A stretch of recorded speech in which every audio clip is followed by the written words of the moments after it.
말씀 듣게 하시고 또 다시 욥기로 또한 모이게 하시니 감사합니다. 이 시간에도 주님께서 함께 하셔서 우리 인간의 삶 가운데서 일어나는 모든 고난 가운데 하나님이 함께 계심을 우리가 분명히 믿고 알게 하여 주옵소서. 피곤함을 깨우시고 졸음도 물리치시고 성령의 감동이 있는 이 시간 되도록 도와주시며 그 성령의 감동에 하나님 뜻을 따르는 설득이 있게 하여 주옵소서. 예수님의 이름으로 기도합니다. 아멘. 예. 한 몇 주 좀 중간에 끊어져 가지고 한참 막 욥기에 이제 막 감동이 막 되실만 하다가 끊어져서 조금 시간이 아쉽긴 한데 잠깐 한번 그냥 간단하게 대세계 보면 지금 욥과 그 세 친구가 그 욥의 고난을 두고 계속해서 지금 서로 이야기를 하고 있었어요. 그렇죠? 욥의 친구들의 이야기는 위로를 하고 왔다가 욥의 너무도 심한 그 고난을 보면서 이거는 분명히 원인이 있다. 그 원인은 욥의 죄가 있기 때문이다라는 이야기를 합니다. 욥은 아니다. 나는 하나님을 경외하였고 나는 하나님을 섬기며 살았다. 나는 죄가 없다.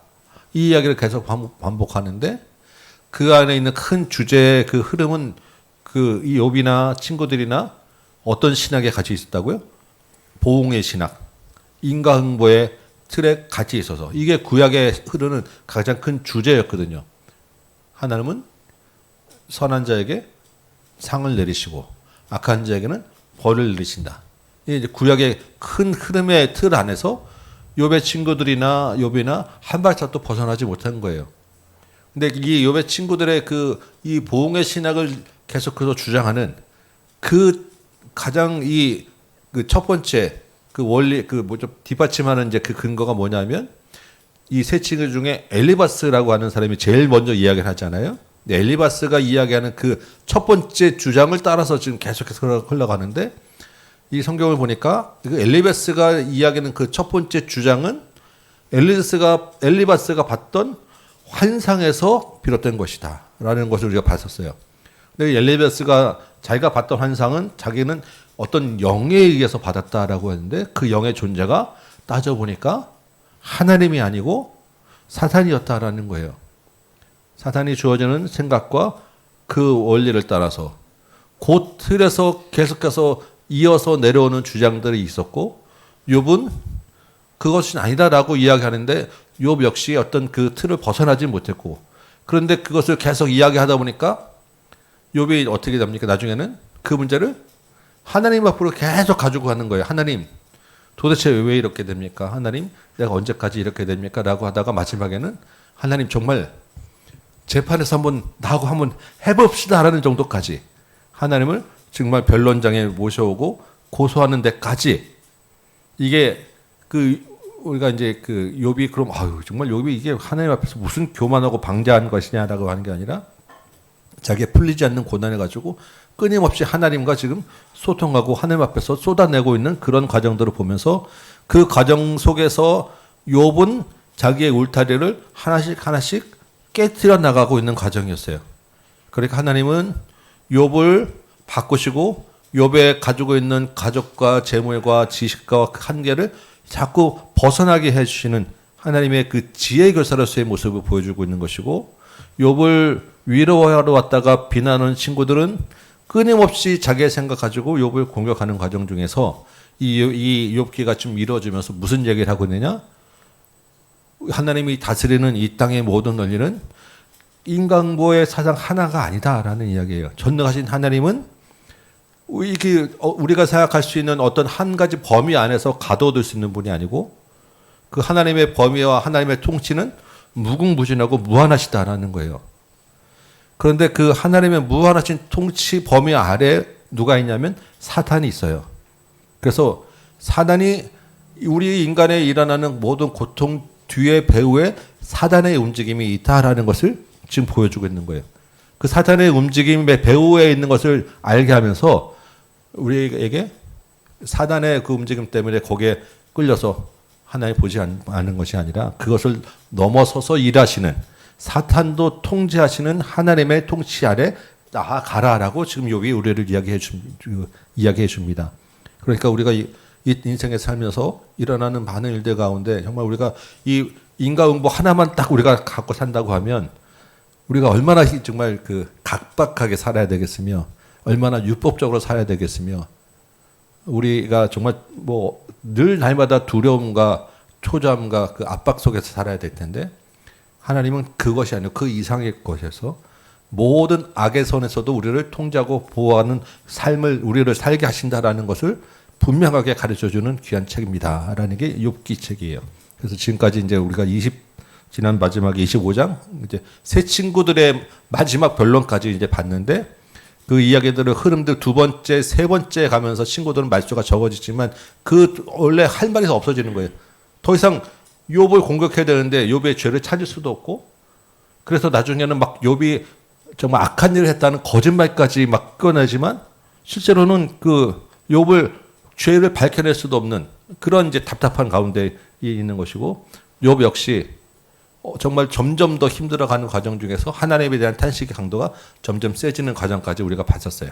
근데 이후에 오늘 욥의 마지막 그 최후 변론 그리고 새 친구들에 이어서 나오는 또 하나 친구가 있었죠. 엘리후라고 하는 친구가 있습니다. 그 엘리후의 이야기까지 오늘 잠깐 한번 본문들을 좀 살펴보고 이제 다음 시간에 마지막 이제 하나님의 직접 나타나셔서 자신을 드러내시는 계시는 우리 다음 시간에 보면서 마무리를 할까 합니다. 오늘 27장을 한번 볼까요? 우리 본문을 보면서 좀 봅시다. 25장까지 이제 빌닷의 이야기로 친구들의 새 친구의 이야기는 끝나고 26장, 27장 욥의 이제 이야기를 하는데 26장은 이제 넘어가시고 27장 보십니다. 그러면 20장 2절에 보니까 욥이 이제 또 이렇게 얘기해요. 하나님은 욥에 느끼기에 하나님은 나의 정당함을 물리치신 하나님, 나를 괴롭게 하시는 하나님. 그럼에도 불구하고 5절에 나는 결코 새 친구들 향하여 너희가 옳다고 하지 않을 거야. 새 친구들은 지금 욥을 죄인이라고 죄를 고백하라고 얘기하는데 나는 그래도 불구하고 나는 결백해라고 하는 것을 주장하는 그런 이야기입니다. 이 보면서 욥이 정말 너무나도 힘든 가운데 있어 이런 이야기를 하겠지만 하나님은 우리를 괴롭게 하는 분은 아니에요. 그렇죠? 우리가 계속 제가 늘 정말 좋아하는 그 성경 구절이 예레미야가 3장 33절 말씀이에요. 뭐라고 되어 있냐면 인생으로 괴롭게 하는 것, 인생으로 고난받는 것은 하나님의 본심이 아니다라고 하는 이야기예요. 우리를 때로는 고난 가운데 곤고한 가운데 있게도 하고 시험을 당하게도 하지만 그것이 하나님의 진짜 우리 본심은 아니에요. 하나님의 본심은 우리를 화평케 하고 평강으로 인도하는 것이 하나님의 본심입니다. 그래서 우리를 어려운 가운데 있는 것은 그 가운데서 하나님을 알게 하시는 것이고 우리의 믿음을 더 크게 하기 위함이고 우리를 괴롭게 하는 것은 그 뒤에 사단의 세력이 우리와 하나님의 사이를 멀어지게 하는 것이다라는 것을 우리 욥기를 통해서 보시기 바랍니다. 그래서 8절 보면 불경건한 자가 이익을 얻었고 하나님의 그의 영혼을 거두실 때 무슨 희망이 있으랴. 우리가 이렇게 생각될 때도 있는 거예요. 악인의 형통함을 보면서 아니 도대체 하나님의 통치 원리는 어디가 있느냐, 어디 갔느냐. 하나님의 통치 원리는 반드시 악한 자가 벌을 받아야 되는데 경건한 나는 이렇게 고생을 하고 악한 자는 형통하게 되는 것을 보면서 하나님은 어디 계시며 그런 하나님을 믿는 소망이 희망이 어디 있느냐라고 우리가 이야기할 수 있지만 악인의 결말에 대해서는 반드시 하나님이 최후의 심판이 있다는 것을 우리가 또한 믿습니다. 그래서 우리의 부르짖음을 들으신 하나님을 기억하시며 또한 읽으시기 바라요. 13절에도 악인이 하나님께 얻을 분깃 포악자가 전능자에게서 받을 산업은 이것이라. 악인이 받을 산업이 뭐냐면 그의 자손은 번성하여도 칼을 위하며 그의 후손은 음식물로 배부르지 못할 것이며 당장은 눈에 보이는 게 좋아 보이지만 악인의 결국은 이렇게 된다는 거예요. 칼로 망하게 될 것이고 지금 부하고 배부른 것 같지만 배고프게 될 것이고 15절에도 죽음의 병이 돌 때 그 병을 피하지 못하고 묻히게 될 것이고 이런 그 이야기들이 계속되고 그가 준비한 것을 17절 의인이 입을 것이고 자기가 쌓아놓고 있었지만 결국 그것은 다 의인에게로 돌아갈 것이고 왜냐하면 하나님은 살아계시기 때문에 19절 부자로 누우려니와 정말 자기가 행복하고 정말 번듯하게 그런 장례를 치르고 싶지만 그렇게 하지 못할 것이고 눈을 떠보니까 자기를 슬퍼하는 사람이 많을 줄 알았는데 아무도 없을 것이고 하나님은 그를 아끼지 아니하시고 22절 던져버리실 것이고. 이게 욥이 처음에 시작할 때는 어떻게 했습니까? 27장 시작에는 나의 정당함을 물리치신 하나님, 나를 괴롭게 하시는 하나님, 이렇게 시작하지만 우리 시편에 있는 많은 시편의 고백들처럼 하나님 도대체 어떻게 계시냐 원망하는 것 같지만 그 가운데서 결국 결론은 어디로 가요? 다 하나님 예배하는 것으로 가는 게 시편이었어요. 욥도 역시 하나님을 경외하는 사람으로서 하나님에 대해서 막 쏟아내지만 그 고난을 쏟아내면서 깨닫게 되고 알아가는 것은 결국 하나님은 이러한 하나님이시구나. 의인을 버리지 않으시는구나. 라는 것을 깨닫게 하며 결론은 그쪽으로 가게 돼 있다라는 것입니다. 우리의 삶에서도 우리의 고난을 통해서 우리를 결국 인도하는 것은 하나님 앞으로 인도하신다는 거예요. 그렇게 해서 이제 28장에 나오는데, 28장에 이제 조금 생각해 볼 이유가 있습니다. 우리가 이제 지금 25, 26, 27장은 지금 욥이 이야기했어요. 그죠? 그리고 29장도 보시면 욥이 풍자하여 이르되라고 지금 욥이 이야기합니다. 그러면 이 28장은 그냥 이 흐름상에 보면 욥이 이야기하는 것이 계속 되는 것처럼 보여요.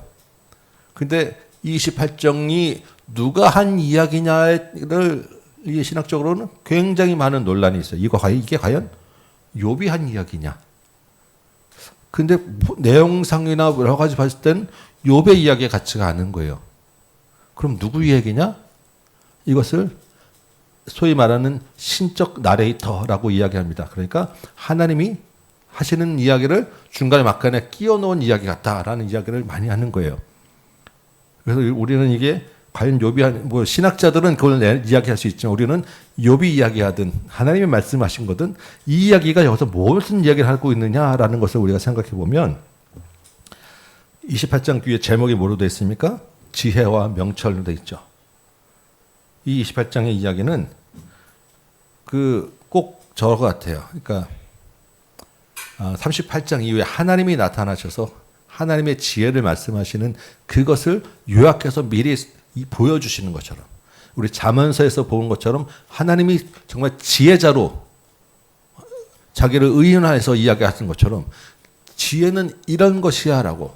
왜냐하면 27장까지 지금 욥과 친구들이 계속 대화하면서 계속 겉돌았어요. 하나님이 여기 계시는데 하나님을 가지 못하고 밑에서 계속 서로 자기가 옳다고 좀 이야기하고 있잖아요.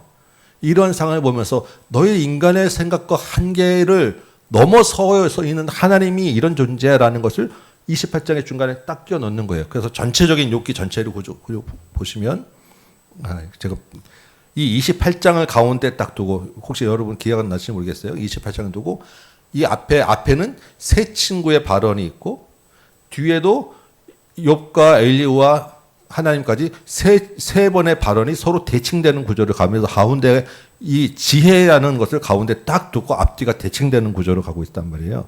이 28장의 지혜가 어디로 갔냐면 30장에 결국 하나님의 지혜로 연결돼서 욥기를 마무리되는. 그래서 어떻게 보면 28장에서 이런 여러 가지 구조나 이유 때문에 이건 하나님이 자신의 지혜를 이야기하는 거다라고 우리가 충분히 생각할 수 있는 부분이 되는 거예요. 하나님이 지금 이 욥기 전체에서 인간의 그 봉신학이라는 것에 머물러 수밖에 없는 한계를 뛰어넘는 하나님의 지혜는 이런 거야 라는 것을 이야기해 주시는데 28장 1절에 보니까 뭔 얘기하냐면 은이 나고 금을 재련하는 곳 철은 흙에서 캐고 동은 돌에서 녹여 있고 이걸 뭐라고 이야기합니까? 광산업. 그렇죠? 네. 광부들 이야기하는 광산업을 이야기하는 건데 이 욥기 시대 고대의 인간의 가장 그 기술의 하이 테크놀로지가 뭐냐면 광산업이에요. 그래서 철 캐고 금을 캐서 재련하고 단련시키는 것이 그 당시 할 수 있는 기술의 최고 한계예요. 그 나름대로 그때 땅을 깊숙이 파내려가서 그 땅에 있는 것에서 철을 캐내고 돌을 캐내는 것이 보면 얼마나 인간이 대단하냐라는 것입니다. 정말 대단한 지혜와 기술과 능력인데 그 이야기를 지금 읽다 보면 그런데 사람이 어둠을 뚫고 끝까지 탐지하고 어둠과 죽음의 그늘에 있는 광석도 탐지하는데 4절 보니까 뭐가 있어요? 사람의 발길이 닿지 않는 곳이 있는 거예요. 땅속 깊이 정말 가운데까지는 못 들어가는 거예요. 이게 무슨 말이겠습니까? 인간이 아무리 능력이 있고 기술이 있어도 한계가 있다라는 거예요. 그 한계는 하나님이 지으신 천재 이 세계를 들어갈 수 없는 하나님의 지혜는 밤이 범접할 수 없는 그러니까 땅의 깊이도 모르는 인간이 하나님의 그 깊은 지혜를 어떻게 알겠느냐라는 이야기를 하는 것입니다. 그렇게 해서 그 이야기를 광선업을 가지고 와서 지금 이야기를 해요. 인간은 절대 하나님의 지혜를 찾을 수 없다. 하나님이 자기 자신을 나타내 주셔야 알 수 있는 것이다. 라는 이야기를 하는 것입니다. 그게 우리가 이 지금 욥이 닥치고 있는 상황 속에서 인생에서 만나는 고난의 문제도 똑같다라는 이야기를 하는 거예요.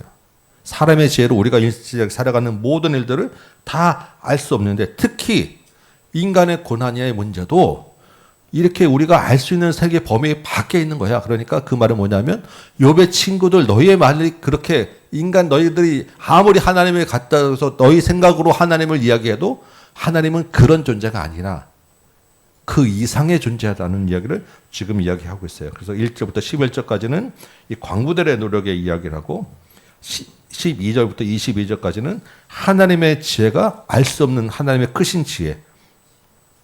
그래서 12절 보니까 하나님의 지혜는 어디서 얻으며 명철이 있는 것은 어디 있냐?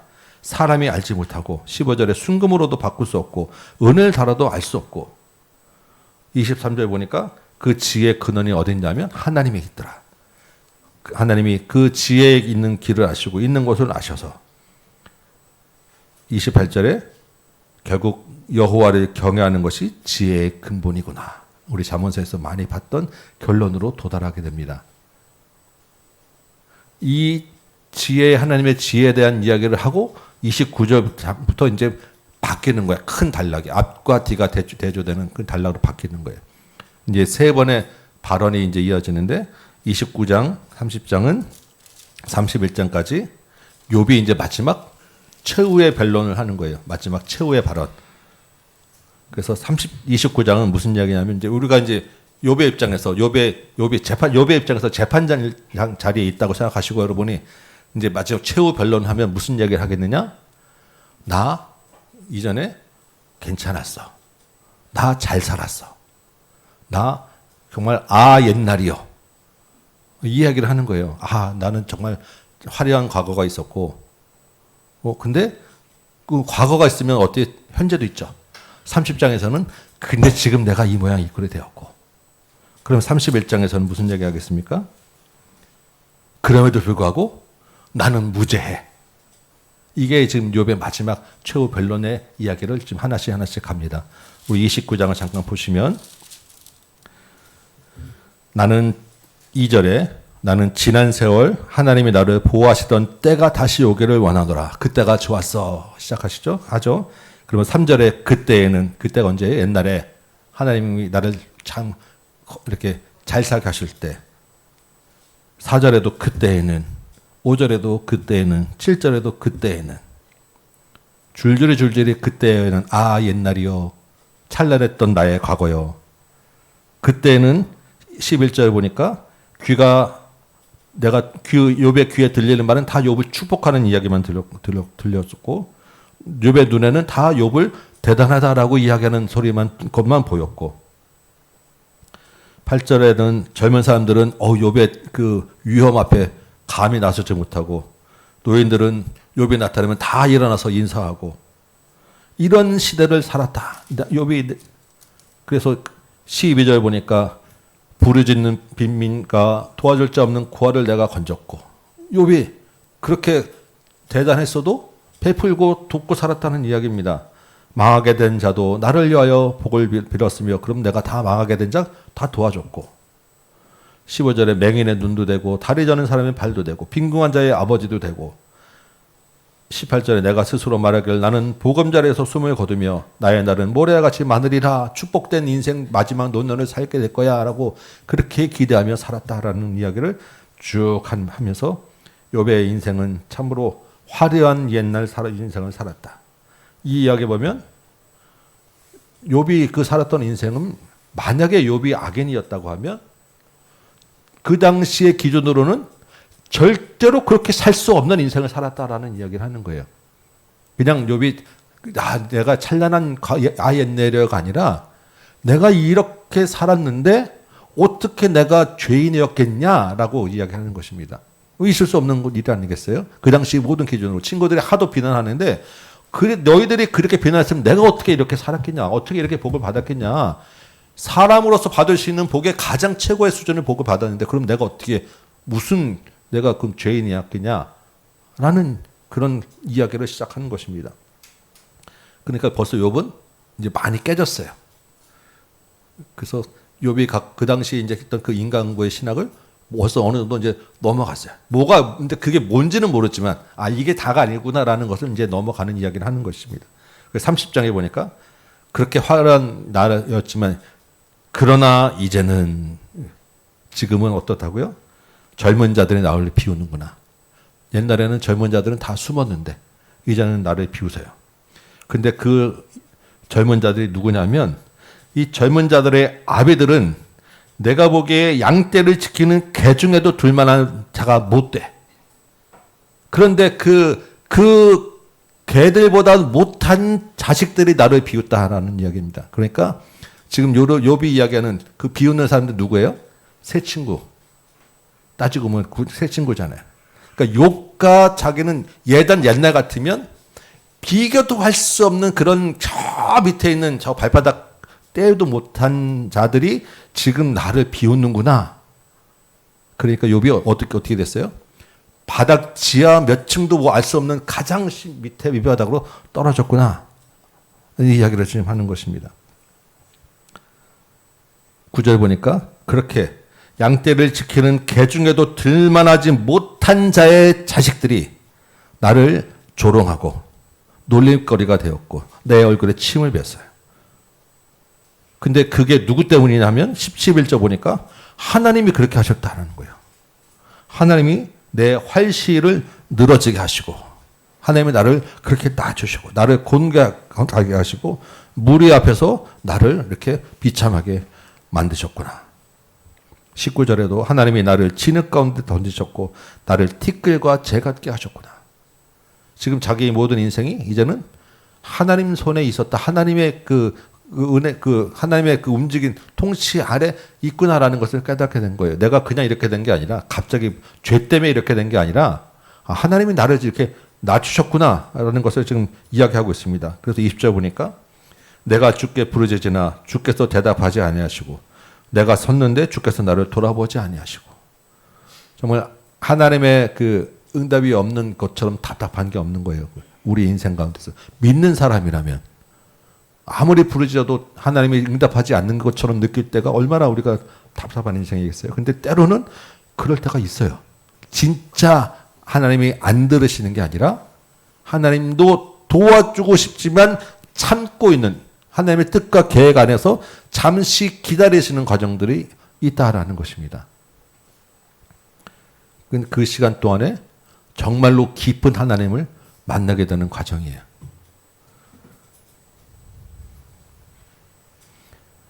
24절에 그러나 사람이 넘어질 때 어찌 손에 펴지 아니하고 재앙을 당할 때 어찌 도움을 부르지 아니하리까. 고생의 나를 보내는 자를 위하여 내가 울지 아니하였는가. 빈곤한 자를 위하여 내 마음에 근심하지 아니하였는가. 왜 그 마지막 고통들을 지금 이야기하는데 이러한 그 마지막 고통과 절규들을 이야기하는 거 보면 누가 생각나냐 하면 십자가에서 돌아가신 예수님의 마지막 모습들이 우리가 떠오르게 됩니다. 예수님이 십자가에서 뭐라고 이야기하셨습니까? 엘리 엘리 라마 사박다니 나의 하나님 어찌하여 나를 버리시나이까. 예수님이 당한 정말 가장 큰 고통은 하나님과의 단절됨. 아무리 부르짖어도 하나님이 듣지 않으시는 그 고통. 지금 욥의 그 심정을 이야기하면서 이 욥기에서 지금 고난당하는 앞으로 돌아가실 예수님의 모습들을 지금 그려주고 있는 거예요. 그러니까 욥이 참 그래 고통스럽다라고 이야기하는데 실제로 그 고통보다 더 큰 고통을 당하신 분이 예수님이고 그것이 나의 고통, 나의 죄 때문이라고 하면 내가 당할 고통, 고난이 원래 당했어야 될 고난이 그 고난이라는 거야. 나의 죄값이. 하나님이 잠시 나를 고난 가운데 있는 거 말고 진짜로 내가 죄값으로 치러야 될 고통은 이 고통보다 훨씬 더 큰 고통이었구나라는 것을 생각하게 되면 우리가 하나님 앞에 얼마나 감사한 일인지 다시 한번 생각해야 될 일이라는 것입니다. 인간의 마지막 이 수준 이럴 때까지 가게 되면 보통 우리 세상 사람들은 어떻게 됩니까? 정말 최후의 자기의 모든 것들을 다 드러내주고 인간이 당할 수 있는 수치심의 극한까지 가면 사람들이 어느 선택을 해요? 자기 스스로 생명을 잃는 자살의 길로 가는 거예요. 뛰어내리고. 이게 지금 그 지경에 있는 거예요.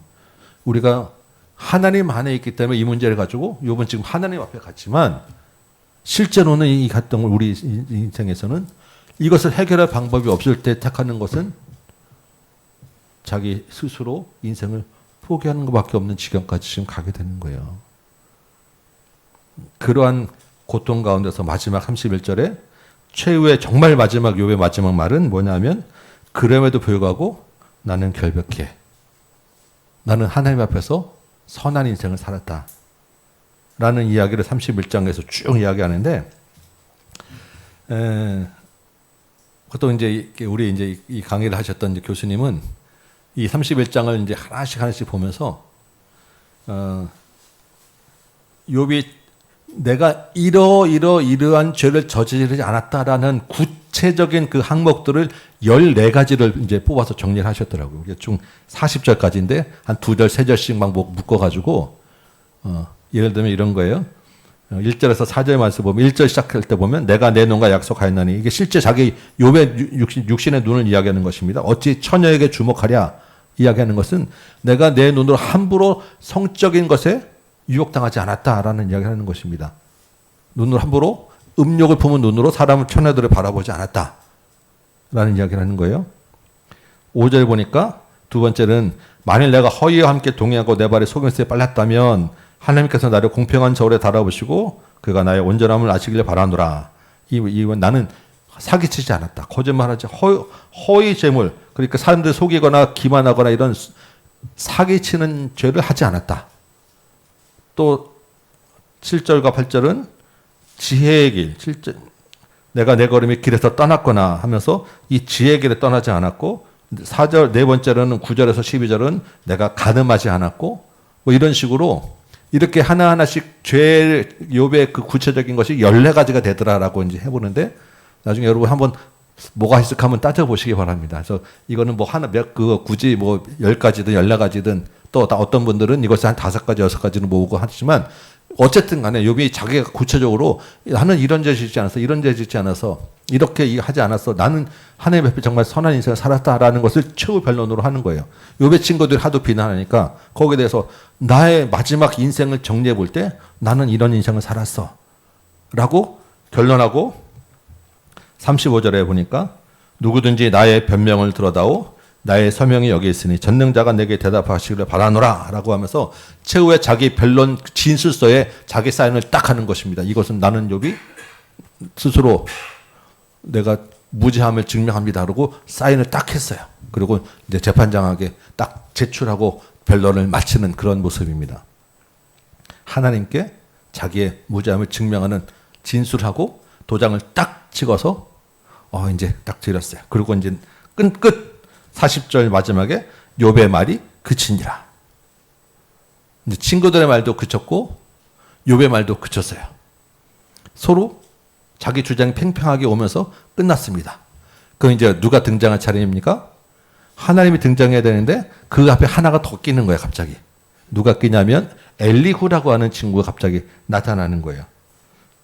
그래서 32절 보니까 욥이 자신을 의인으로 여김으로 그 세 사람의 말이 그치니 뭐 더 이상 세 친구가 뭐 욥을 반박할 수도 없고 증명할 수도 없고 욥도 이제는 더 이상 말하기도 싫고 입도 아프고 그런데 거기에 갑자기 나타나는 게 람 종족 부스 사람 마라겔의 아들 엘리후가 화를 내니 그가 욥에게 화를 내면 욥이 하나님보다 자기가 의롭다하며 하면서 욥이 엘리후라는 사람이 등장해요. 엘리후라고 하는 이름은 이스라엘식 히브리식 이름입니다. 그래서 엘리후의 뜻은 그는 나의 하나님, 정말 나의 하나님이 하나님이십니다라고 하는 그런 그 비슷한 이름이 뭐 엘리야, 엘리사 다 이런 비슷한 이름들이에요. 엘자들은 나의 하나님 그런 종류의 이름인데 이런 엘리후가 딱 나타나는 거예요. 그래서 32장부터 37장까지 엘리후가 혼자서 주구장창 이야기를 하는 긴 이야기를 합니다. 그래서 여기서 많은 이제 논란이 있는 게 과연 이 엘리후는 누구냐? 엘리후는 어떤 존재냐? 엘리후는 새 친구 편이냐, 욥의 편이냐? 착한 사람이냐, 나쁜 사람이냐? 엘리후의 말은 그럼 옳은 것이냐, 잘못된 것이냐? 이게 이제 우리가 좀 생각하고 분별해서 이제 읽어야 될 이제 숙제가 되는 거예요. 자, 일단 엘리후는 여기 뭐 누구의 아들 이렇게 쭉 이야기하지만 엘리후가 정말로 누구인지, 그다음에 특히 엘리후가 처음 새 친구랑 같이 와서 처음부터 이 논쟁을 계속해서 옆에서 듣고 있던 사람인지, 아니면 갑자기 나타난 사람인지, 이게 확실치가 않아요. 그러니까 처음부터 같이 쭉 있었다고 하면 그 앞에 이야기를 다 들었겠지만, 갑자기 나타났다는 이야기는 원래 엘리후라는 존재는 없는데 욥기의 저자가 이 이야기를 끼워 넣은 것이다라는 그런 이야기가 되는 거예요. 그러니까 이 엘리후가 이 주장이 욥기의 저자가 중간에 하나 끼워 넣은 것이냐, 아니면 계속해서 원래 있으면서 계속 이 같은 맥락에서 이어져 가는 것이냐라고 하는데, 사실 그거는 우리가 알 수가 없어요. 그래서 끼워 넣은 것이든 처음부터 같이 있던 것이든 우리는 그게 중요하진 않고, 엘리후가 하는 말이 무엇인가만 우리가 한번 따져보자라는 이야기입니다. 이름은 엘리후는 하나님 편에 있는 사람 이야기 같지만 엘리후의 주장이 뭐냐, 그때 전체적으로 요약해서 먼저 정리를 하고 가면, 엘리후는 새 친구와 같은 주장을 한다라고, 새 친구의 주장을 이어받아서, 왜냐 엘리후가 이야기는 조금 새 친구보다는 조금 더 발전된 그런 이야기이긴 하지만 맥락과 주장은 동일하다. 이 엘리후 역시 우리가 봤던 엘리바스의 계시의 그 근원을 따라서 이어가는 이야기다라고 우리가 주장을 볼 수 있습니다. 그렇게 생각하고 이 엘리후의 주장을 봐야 돼요. 그러니까 엘리후는 처음에 이야기할 때는 욥도 칭찬하고 하나님 이 새 친구도 인정하고, 또 한편으로는 욥도 비난하고 새 친구도 비난하면서 양쪽에서 뭔가 중재자처럼 보이고, 양쪽에서 뭔가 좀 이렇게 하나님 편에서, 자기는 하나님 편이야, 이 이름이 그거잖아요. 그는 나의 하나님, 이렇게 돼 있기 때문에 그것처럼 자기는 하나님 편에서 뭔가를 바라보는 것처럼 이야기하지만, 결국 그 이야기들을 하나씩 따져보니까 엘리후의 주장도 역시 새 친구의 주장을 그대로 이어받아서 결국 욥에게 너가 잘못했어라는 이야기하는 거예요. 근데 엘리후가 이야기하는 욥에게 너가 잘못했어 하는 이야기는, 새 친구는 무조건 뭔가 잘못했으니까 무조건 회개라는 건데, 뭐가 잘못됐는지는 모르니까 무조건 회개하다가 없는 거 만들어서 네가 가난한 사람을 억압하고 네가 훔치고 뭐 이렇게 했잖아라고까지 하지만, 엘리후는 그게 아니야. 엘리후는 욥에게 지금 이야기하는 것은, 욥, 네가 지금 하나님 앞에서 교만하구나. 네가 지금 하나님 앞에서 엎드려야 될 때, 왜냐하면 하나님이 욥을 통해서 뭔가를 알려주시고자 하는데 네가 이렇게 화만 내고 있으면 어떡해? 네가 너 결박했다고 하면 어떡해? 네가 이렇게 교만하면 되겠어? 라고 하는 그런 식의 이야기를 하지만, 결국 그것도 엘리후도 욥이 구체적으로 진짜 뭘 잘못했는지, 욥의 그 고난의 참된 의미를 알지 못하고, 왜냐하면 엘리후는 그냥 그 인간의 그 고난의 그 깊은 자기의 고난을 경험하지 못해서, 그냥 그 고난은 어차피 하나님이 주신 고난인데, 그래서 넘어갈 수 있는 문제들 네가 왜 그렇게 하냐라고 고난을 이해하지 못하는, 겉으로만 하나님의 이름에 갖다 대고 이야기하는 그런, 어떻게 우리가 뭐라고 해야 되냐, 좀 굳이 이야기하면 율법주의자라고 해야 될까요? 좀 이렇게 피상적인 하나님, 피상적인 하나님만 가지고 와서 그냥 말만 번지르게 하나님 이야기하는 사람들 있잖아요. 그런 주장으로 지금 이야기하는 거예요. 그러니까 진짜 욥의 고통과 고난에 대해서는 이해가 없어요. 그래서 그 주장들을 이제 이야기할 건데, 본문을 이제 짠짠 보시면,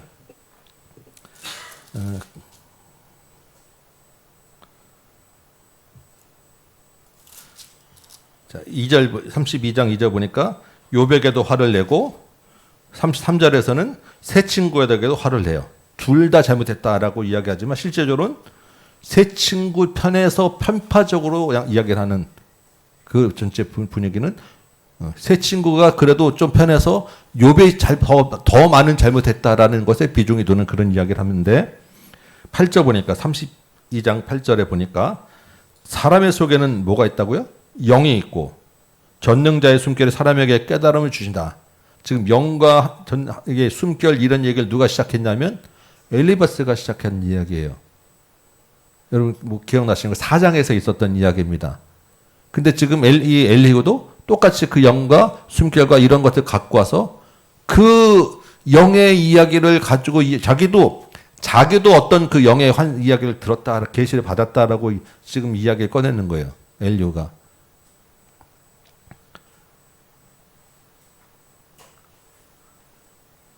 그러면서 이제 13절에는 당신들이 말하길, 당신들은 이제 새 친구죠. 새 친구한테 당신들이 그렇게 제대로 진상을 파악했다고 했는데 내가 보니까 실제 하나도 지금 제대로 욥에 대해서 반박하고 욥을 증명해내지도 못했구나.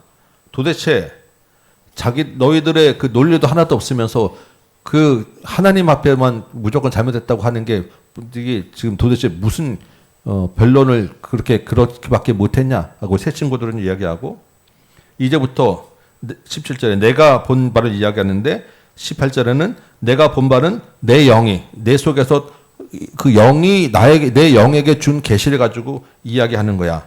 33장에 그런즉 욥이여 내 말을 들으라라고 하면서 33장 4절에서도 하나님의 영이 나를 지으셨고 전능자의 기운이 나를 살리시니라 내가 어떤 하나님의 영을 받아서 영의 계시로 내가 지금 이야기하는 거니까 잘 들어야 돼. 지금 엘리바스하고 똑같은 그런 상상이에요.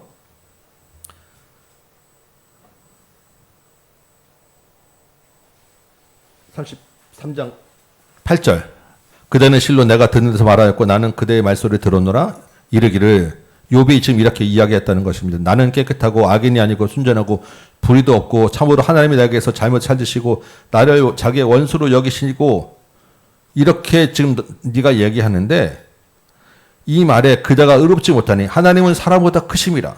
크신 하나님 앞에서 지금 네가 지금 너 잘났다고 이야기하는 것이 하나님이 꼭 너를 원수처럼 여겨서 고통을 준다고 불평하는 것이 맞냐라고 지금 이야기하는데 지금 실제로 지금 하나님의 허락 범위 안에서 지금 욥이 고통받는 것을 전혀 지금 엘리후가 깨닫지 못하고 있는 이야기잖아요. 15절에도 사람이 침상에서 졸고 깊이 잠들 때나 꿈에나 밤에 환상을 볼 때 환상 보고 꿈에서 이미 하나님이 다 이야기하셨고 자기가 환상과 꿈에서도 엘리바스가 받은 환상과 똑같은 이야기를 지금 이야기하고 하면서 23절에 만일 1천 천사 가운데 하나가 그 사람의 중보자로 있어서 그의 정당함을 보이면 하나님이 그 사람을 불쌍히 여기실 것이야.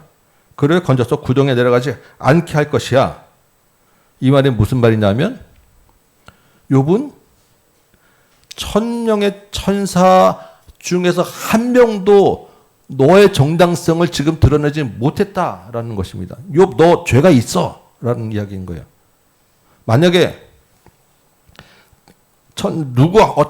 천사들이 온 세상을 다 두루 돌아보고 감찰해서 하나님께 보고하는데 그 중에 하나라도 이 사람은 의롭습니다라고 보고하면 하나님은 그 의로운 사람을 벌하지 않고 징계하지 않고 고통 가운데 두지 않고 상을 주실 것인데 지금 욥 너는 이 온 세상을 두루다니는 그 1천의 천사 중에 하나도 너에게 의롭다라는 것을 찾지 못했어. 그러니까 너는 벌을 받아 마땅한 거야. 라고 하는 인과응보 친구들의 이야기를 똑같은 이야기를 하는 거예요. 너가 지금 고통당하는 것은 너의 삶에서 정당성을 어떤 천사도 찾아내지 못했기 때문이다. 라고 지금 이야기하는 거예요. 그래 결국은 새 친구의 주장과 똑같은 이야기를 하는 것입니다.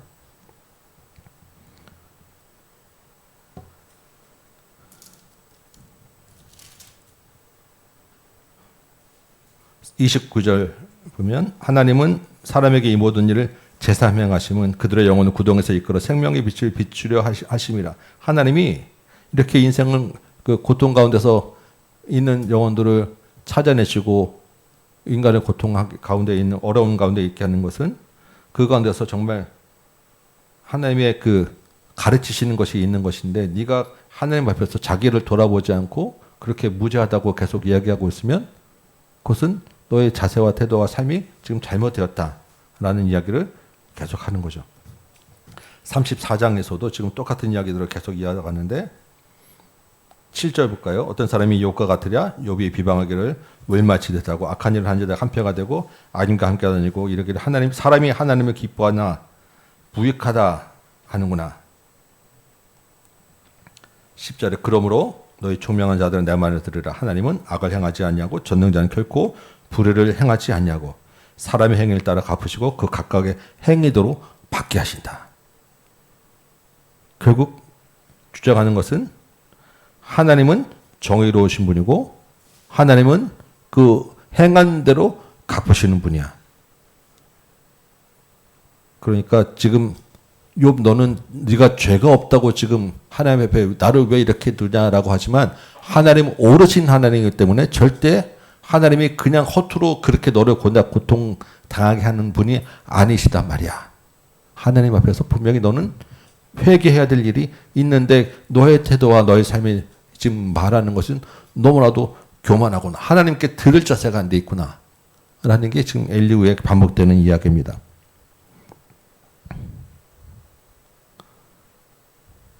(34장 31절) 보니까 어떻게 보면 이제 그 엘리후의 어떤 그 주장의 핵심 모양인데 그대가 하나님께 아뢰기를 욥에게 네가 하나님께 아뢰기를 내가 죄를 지었사오니 다시는 범죄하지 아니하겠나이다. 내가 깨닫지 못하는 것을 내게 가르치소서. 이렇게 나왔어야 돼.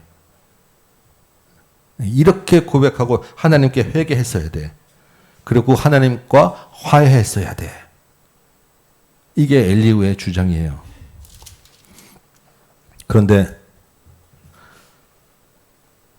욥이 어떻게 되냐면 36절 보니까 끝까지 시험 받기를 원하고 끝까지 버티는구나. 그가 그의 죄에 반역을 더하고 그런 거 보니까 네가 지금 회개해야 될 죄에다가 무슨 죄를 더하냐면 가중처벌 받아야 돼. 너 교만하고 하나님 반역하는 죄까지 더했어. 하나님 지금 회개하라고 고통을 주는 그 이상의 하나님께 반역하는 죄까지 더해졌으니 너는 가중처벌 받아 마땅하구나. 욥의 이야기예요. 그대는 35장 그대는 그대의 일가 하나님께로부터 왔다는 말이냐? 네가 지금 하나님 앞에서 정말 의롭다는 이야기냐? 5절에 하늘을 우러러보라. 너보다 높이 뜬 그놈을 바라보라. 너는 땅에 있지만 하나님은 정확하게 위에 높여 계신 분인데 네가 지금 하나님 앞에서 지금 네가 잘났다고 이야기하느냐? 하나님과 이렇게 하나님이 전능하신 분인데 14절에도 하나님은 배울 수 없고 이래 판단하시는 그의 앞에 있으니 나는 그를 기다릴 뿐이라 말하는 그대일까 보냐. 욥이 참 너고 하나님 앞에서 정말 변론하자가 하고 하나님이 정말 16절에 헛되이 입을 열어 지식 없는 말을 참 많이 하는구나. 36장에서도 내가 먼 데서 지식을 얻고 나를 지으신 이에게 의를 돌려보내리라. 그러니까 지금 엘리후가 볼 때 나는 그래도 하나님이 이런 존재라고 나는 잘 알고 있어. 하나님의 지식을 받아가지고 내가 하나님의 그 뜻으로 너를 볼 때 이렇게밖에 안 되는구나라고 하면서 3절 말씀은 자기는 그래도 하나님 앞에서 정말 의롭다라는 욥의 그 엘리후의 굉장히 건방 떠는 말입니다. 사실은 엘리후가 그래서 내가 그 아는 하나님의 지식, 내가 아는 하나님이 이런 존재야라고 이야기하는 게 36장이에요. 36장에 보니까 엘리후가 자기가 아는 하나님은 전능하시고 아무도 멸시하지 않으시고 지혜가 무궁하신 하나님의 그 지혜의식이 무관하신 무한하신 분인데 그 하나님이 어떤 하나님이냐면 악인에게는 고통을 주고 의인은 존귀하게 여기는 하나님이야. 결국 인간보의 신학을 그대로 이야기하는 게 엘리후의 신학입니다. 이게 5절부터 14절까지 있는 이야기예요. 8절에도 보니까 7절 그 눈을 의인에게서 떼지 아니하시고 악행과 자신들의 교만한 행위는 알게 하시고 이 6, 7절, 8절, 9절에 있는 그래서 그들의 귀를 열어 악인들의 귀를 열어서 교훈을 듣게 하시고 악인에게 고통을 줘서 하나님이 전능하심을 알게 하시고 의인에게는 존귀하게 여기고 상을 주시고 이게 엘리후가 알고 있던 하나님이라는 거예요.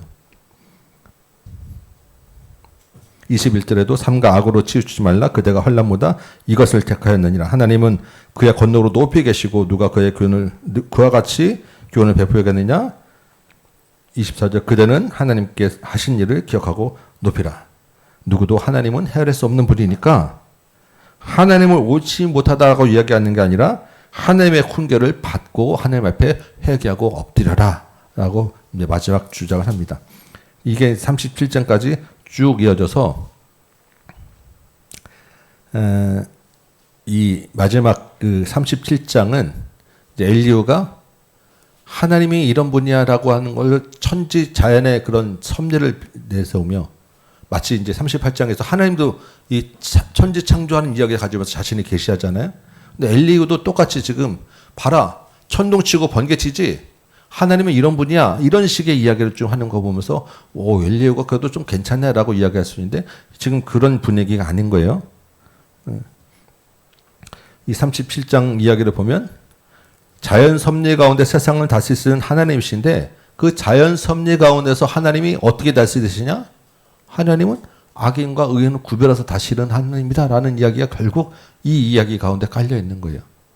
요게 37장 마지막. 그래서 37장 23절 보니까 엘리후가 이제 마지막 결론을 냈습니다. 전능자 하나님을 우리가 찾을 수 없나니 그는 권능이 지극히 크시고 정의나 무한한 공의를 굽히지 아니하시고 그러니 뭐 사람들은 하나님을 경외하고 스스로 지혜롭다는 하는 모든 자는 무시하시느니라. 스스로 지혜롭다 하는 자가 누구예요? 욥. 하나님 옆에 엎드리지 않는 자 욥.